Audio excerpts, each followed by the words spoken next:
ఒక్క మాట స్పష్టంగా చెప్పదలుచుకున్నా. 77 సంవత్సరాల స్వతంత్ర భారతదేశంలో ఏ రాష్ట్రం కూడా 31,000 కోట్ల రూపాయల రుణమాఫీ చెయ్యలేదు. ఈరోజు తెలంగాణ రాష్ట్రం మా ప్రభుత్వం చేసింది. ఇది దేశ చరిత్రలోనే రికార్డ్.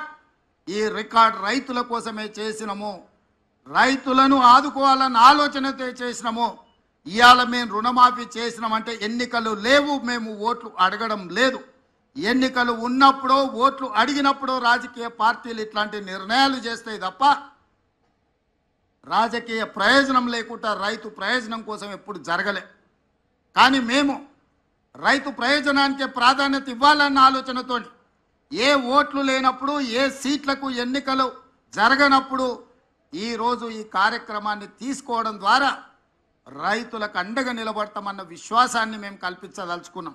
ఈరోజు ఇంత మంచి కార్యక్రమాన్ని ఆలస్యం చేయొద్దు. 2 వారాలు కూడా పూర్తి కాలే. జూలై 18, 2024 నాడు మొదటి విడత 1,00,000 రూపాయల వరకు ఉన్న వాళ్ళకి అందరికీ మొదటి విడతలో వాళ్లకు అప్పులు చెల్లించి ఇప్పుడు 0 నుంచి 1,50,000 వరకు ఉన్న రైతులందరికీ ఇవాళ ఈ గంటలో మనం వాళ్ళ రుణాలను మాఫీ చేస్తున్నాం. నెల తిరగక ముందే 0 నుంచి 1,50,000 వరకు ఉన్న దాదాపుగా 18 లక్షల మంది రైతుల రుణాలను మాఫీ చేసి మా చిత్తశుద్ధిని నిరూపించుకున్నాం.